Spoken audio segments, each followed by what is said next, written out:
At dinner, she casually said, "My ex still has the key to my place. Sometimes he drops by when I'm not home." I smiled lightly. I understand. That same night, I ordered a funeral wreath delivered to her door with a note that read, "Wishing you both eternal happiness." The next morning, her ex's messages started flooding my phone, and honestly, I don't even know when the switch flipped inside me. Only that once it did, everything felt strangely quiet, like the world tilted just a little bit and finally snapped into focus. Her name was Lauren. Mine is Adam. And up until that moment at dinner, I really thought she might have been the person I'd build a life with.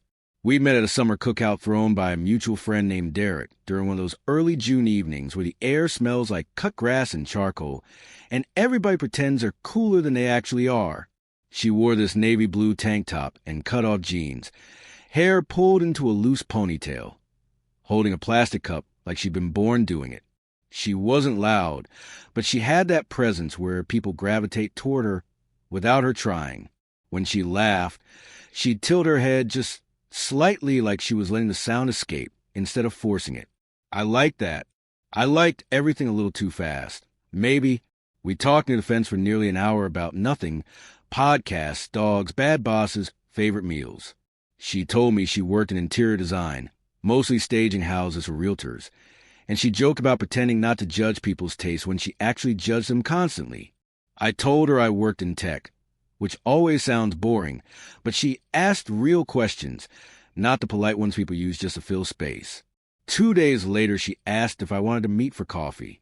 I said yes, and somehow that turned into weekly dinners, then weekends together, then whole stretches of time where it felt like we were orbiting each other naturally. By month 3, I was keeping an extra toothbrush at her place. She'd steal my hoodies like it was a game. Her apartment wasn't big, 1 bedroom, 3rd floor, old building with creaky floors, but it had warmth, personality, soft lighting, plants everywhere, a lazy orange cat named Biscuit who didn't like anyone but her. It felt like a space that held her in every corner, and I liked being inside that world. I liked her world. I swear, things were good, better than good. We joked about future trips. She told me about a cabin she loved in Vermont that we should go to in the fall. She'd run her hands along my arm when she was talking, almost absent-mindedly, like touch belonged there. All of this is why that night, the night of the pasta I made for her at my place, the night we laughed about her co-worker who bragged he made 6 figures flipping NFTs, the night everything shifted, hit so damn hard. It happened while I was rinsing plates. She was leaning against the counter, scrolling through her phone, sipping wine, and then she just said it, like announcing a weather update. "Oh, by the way," she said, eyes still on her screen, "my ex still has the key to my place. Sometimes he drops by when I'm not home, waters the plants, leaves stuff, whatever." For a second, I thought I hallucinated the line. I wiped my hands on the towel. "Wait, what?" She finally looked up, eyebrows relaxed, like this whole thing was no bigger than telling me she bought a new shampoo. "Yeah, we stayed friends. It's totally platonic. He helps out sometimes. I hope that doesn't weird you out." I looked at her way too long. I know I did, because she tilted her head and frowned. "You're not mad, right?" So I smiled, the same smile you make when a doctor says, "This won't hurt," seconds before it does. "No," I said, "I understand." And she smiled, relieved, like she just passed a test she wasn't studying for. We finished dinner. We watched a movie.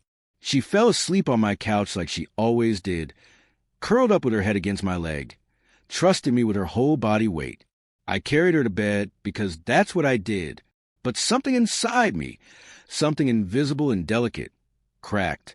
The next morning she kissed me goodbye, said, "Text me later," and walked out the door like nothing had shifted. I watched her leave and felt that one sentence echo in my head like it came from a cavern.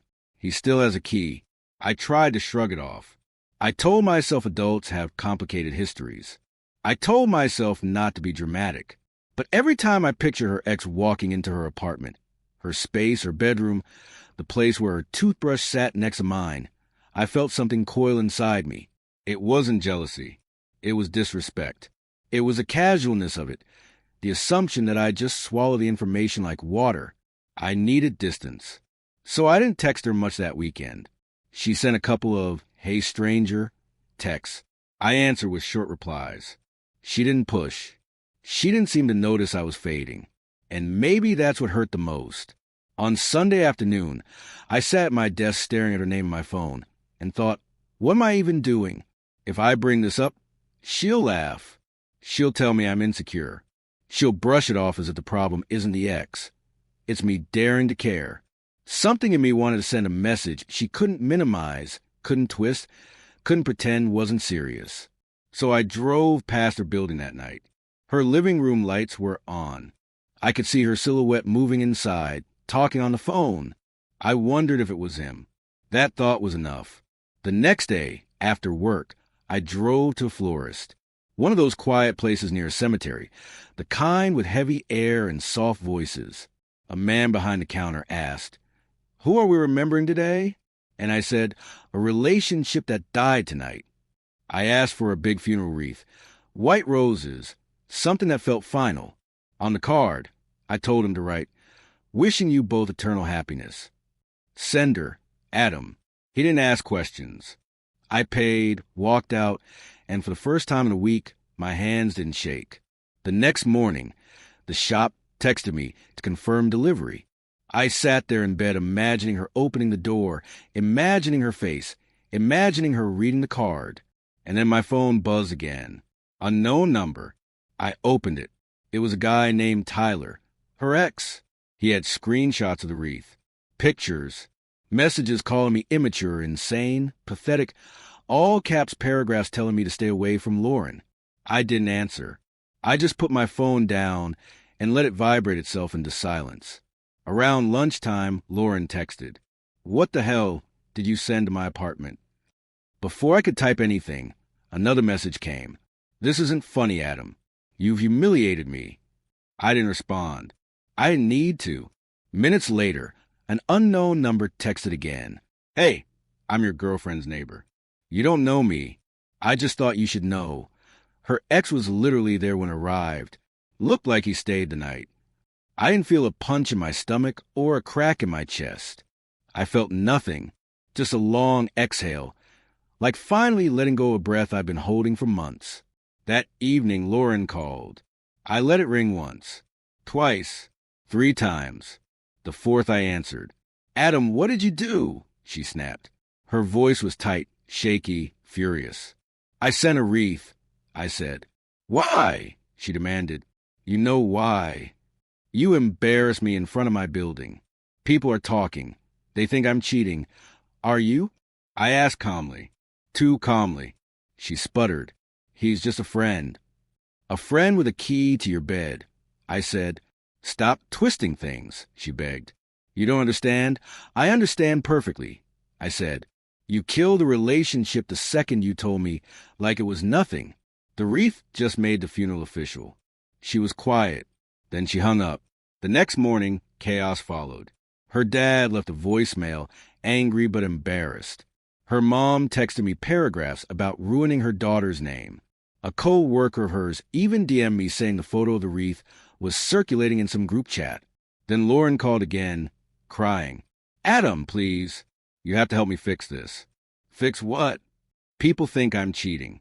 My parents are freaking out. My boss heard about it. Everyone is saying things that aren't true."